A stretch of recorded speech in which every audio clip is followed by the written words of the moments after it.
Exam के समय बच्चों में स्ट्रेस और एंजाइटी बहुत ज़्यादा ही दिखता है और यही स्ट्रेस और एंजाइटी जब बोर्ड एग्जाम हो तो डबल से भी ज़्यादा हो जाता है।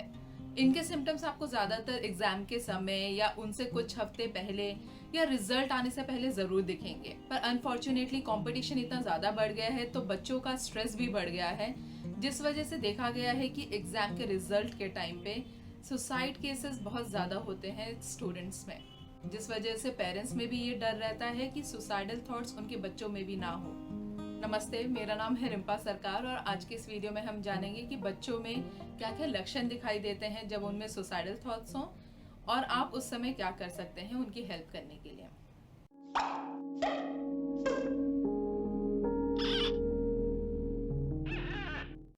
बच्चों में अपने आप को चोट पहुंचाने के विचार मतलब सुसाइडल थॉट्स जब आते हैं तो उसको सबसे पहले नोटिस जो करते हैं वो होते हैं पेरेंट्स या फिर टीचर या फिर फ्रेंड्स और रिलेटिव्स जो उनके क्लोज हों, और यही लोग हैं जो उनकी मदद भी कर सकते हैं उसी वक्त। पर देखा गया है बच्चों के जो सिम्टम्स होते हैं वो बड़ों से बहुत अलग होते हैं, तो उसके बारे में जानते हैं।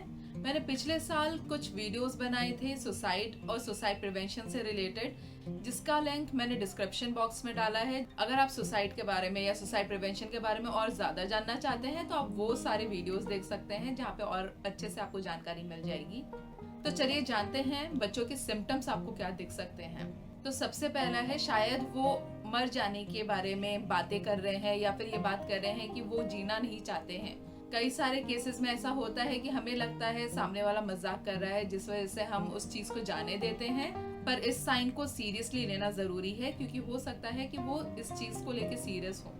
और ज्यादातर सुसाइड केसेस में देखा गया है कि जो सुसाइड करते हैं वो सामने से कई बार बताते हैं पर उस चीज को मजाक में ले लिया गया होता है और उसको अवॉइड कर दिया गया होता है। दूसरा है शायद वो बहुत ज्यादा शांत रहने लगे हैं या अपने कमरे में ही बंद रहते हैं, दूसरों को अवॉइड कर रहे हैं, आइसोलेशन में रहने लगे हैं या फिर विड्रॉइंग, ये सिम्टम भी दिख सकता है। उनके खाने पीने में या सोने में आपको बहुत ज्यादा चेंजेस दिख सकते हैं। हो सकता है कि वो कॉन्सेंट्रेट नहीं कर पा रहे हैं, बहुत ज्यादा सोते हैं या फिर उनको नींद ज्यादा आती नहीं है या बहुत ज्यादा खाने लगे हैं या खाना बिल्कुल ही अवॉइड कर रहे हैं। ये भी हो सकता है कि बहुत ज्यादा चिड़चिड़े से हो गए हैं, टेम्पर टेंट्रम उनका बहुत आ रहा है, दूसरों से गुस्सा होने लगे हैं, झगड़ा करते हैं, मूडी हो गए हैं और कई बार यही गुस्सा वो अपने पेरेंट्स या फिर अपने सिबलिंग्स के ऊपर निकाल देते हैं।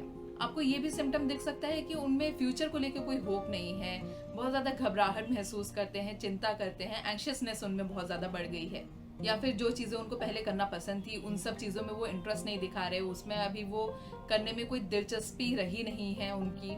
या फिर ये भी हो सकता है कि उनको अपने दोस्तों से रिलेटिव से मिलने का बहुत ज्यादा मन कर रहा है, आपको बहुत ज्यादा इंसिस्ट कर रहे हैं उनसे मिलने के लिए और ऐसा बिहेव कर रहे हैं कि उनसे और कभी वो मिल ही नहीं पाएंगे या आखिरी बार मिलने वाले हैं। आपको शायद ये सिम्टम भी दिखे कि वो अल्कोहल यूज करने लगे हैं, ड्रग्स यूज करने लगे हैं या सिगरेट यूज करने लगे हैं या फिर टबैको भी कई सारे केसेस में देखा गया है। बहुत ज्यादा रिस्की बिहेवियर भी हो सकता है, सेल्फ डिस्ट्रक्टिव बिहेवियर या फिर ऐसी चीजें जो उनके लिए डेंजरस हो वो सारी चीजों की वो मांग कर रहे हैं, जैसे कि हो सकता है गन की मांग कर रहे हो या उनको नाइफ रखना अपने साथ में या फिर ऐसी दवाइयां रखनी है जिनकी उनको जरूरत नहीं है। और आखिरी सिम्टम आपको ये दिख सकता है कि वो अपनी प्रीशियस चीजों को जो वो बहुत ज्यादा चाहते थे उन सब चीजों को दूसरों को दे रहे हैं या फिर अपने पासवर्ड्स वो दूसरों के साथ में शेयर करने लगे हैं या फिर ऐसी चीजें वो सोशल मीडिया में शेयर करते हैं जो डेथ के बारे में बात करती है या सुसाइड के बारे में बात करती है। ये सारी चीजें हो सकता है वो अपने स्टेटस में रखते हो या फिर अपने डिस्प्ले पिक्चर में रखते हो या फिर दूसरों के साथ में शेयर करते हो एज अ पोएम या फिर कुछ और पोस्ट जिसमें डेथ के बारे में हो। तो अगर ये सारे सिम्टम्स आपको दिखते हैं तो वो एक इंडिकेशन और एक अलार्म है आपके लिए कि आपको कुछ एक्शन लेने की जरूरत है। अब पर ये भी जान लीजिए कि जरूरी नहीं है ये सारे साइंस उतने सीरियस हो, पर एक्शन लेना और सेफ्टी मेजर्स लेना आपके लिए अच्छा रहेगा क्योंकि हो सकता है वो इम्पल्सिव होके कभी उस चीज में एक्शन ले लें। इस वजह से आपका सतर्क रहना जरूरी है। तो चलिए जानते हैं इस सिचुएशन में आप क्या कर सकते हैं। तो सबसे पहला है आप उनसे बात कीजिए, जाके उनको कंसर्न बताइए अपने बारे में, आपको क्या लग रहा है। अगर आपको लग रहा है कि वो सुसाइडल हैं तो आप अगर डायरेक्ट भी उनको ये बोलेंगे कि मुझे ऐसा लग रहा है कि आप बहुत ज्यादा तकलीफ में हैं, क्या आपको अपने आप को चोट पहुंचाने के विचार हैं, अगर आप ये डायरेक्ट भी बोलेंगे तो ऐसा नहीं है कि उनके दिमाग में सुसाइड के आइडियाज आ जाएंगे, जबकि देखा गया है जिनके सुसाइड के आइडियाज रहते हैं, जब आप उनसे डायरेक्ट पूछे तो वो ओपन होके आपसे उसके बारे में बात करते हैं। तो अगर आप उनसे डायरेक्टली ये क्वेश्चन पूछेंगे तो अगर वो सेफ फील करते हैं तो आपको उसका आंसर भी वो जरूर देंगे। दूसरा है, जब वो आपसे बात करते हैं तो आप जजमेंटल मत हो जाइए, उनको जज मत कीजिए किसी तरह से, या उनको किसी तरह की सलाह मत दीजिए। आप सिंपैथी दिखा सकते हैं, एम्पैथाइज कर सकते हैं, पर जजमेंट मत कीजिए। उनको लेक्चर मत दीजिए कि क्या सही है क्या गलत है, या उनके साथ आर्ग्यू मत कीजिए। उनको रिलीजियसली भी बताने की जरूरत नहीं है कि ये हमारे धर्म में होता है या नहीं होता है, क्योंकि ये सारी चीजें वो जानते हैं। तो आप अगर उनको गिल्टी फील कराएंगे तो उनको और ज्यादा बुरा लगेगा और उनके सिम्टम्स और ज्यादा उभर कर आ सकते हैं उससे। तीसरा है, कोई भी वेपन अगर उनके पास में हो या जिस तरह से वो सुसाइड करना चाहते हैं वो चीजें उनके पास हो, तो उस चीज को जल्दी से जल्दी दूर कर दीजिए। अगर वो गन हो या फिर वो कोई रस्सी हो, नाइफ हो या पिल्स हो, वो सारी चीजें आप दूर कर देंगे तो वो भी हेल्प करेगा डिले करने के लिए।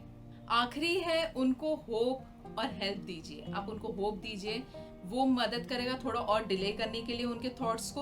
और हेल्प मतलब कि आप एक प्रोफेशनल को कंसल्ट करने के लिए उनको ढूंढ के दे सकते हैं। 2-3 रेफरेंसेस उनको दे दीजिए। अगर चाहिए उनको एक फिजिकल सपोर्ट तो फिर आप उनके साथ जा सकते हैं। अगर पेशेंट माइनर है तो उनको अपने पेरेंट्स या गार्जियन के साथ ही जाना पड़ेगा। तो ये सारी चीजें उनको मदद कर सकती है उनके सुसाइडल थॉट्स से बाहर आने के लिए, और इमीडिएट थॉट्स को डिले करने के लिए भी मदद कर सकती है। बहुत सारे हेल्पलाइंस हैं जो क्राइसिस के टाइम पे मदद कर सकती हैं आपको इमीडिएटली। एक हेल्पलाइन नंबर का लिस्ट मैंने डिस्क्रिप्शन बॉक्स में डाला है, जो आप देख सकते हैं अगर आपको उसकी जरूरत हो तो। और अगर आपको लगता है कि किसी में ये सारे सिम्टम्स हैं पर आप उनको मदद नहीं कर सकते हैं, आप में उतनी हिम्मत नहीं हो रही है ये सारी बातें करने की, तो किसी ऐसे को बताइए जिन पे आप ट्रस्ट करते हैं, जो उनको इमीडिएटली हेल्प कर सके इस चीज के लिए। पर सीरियसनेस को समझिए और इमीडिएटली एक्शन लेने की जरूरत है उस समय। मैं आशा करती हूँ ये वीडियो आपको, आपके परिवार वालों को और आपके दोस्तों को किसी तरह से मदद कर पाएगा। अगर आपके पास में भी कोई मेंटल हेल्थ से रिलेटेड टॉपिक है या क्वेश्चन है तो आप मुझे ईमेल कर सकते हैं या कमेंट बॉक्स में लिख सकते हैं। सब्सक्राइब करना मत भूलिए। हम अगले हफ्ते फिर मिलेंगे एक नए वीडियो के साथ में। तब तक के लिए wish you a healthy mind and a happy life.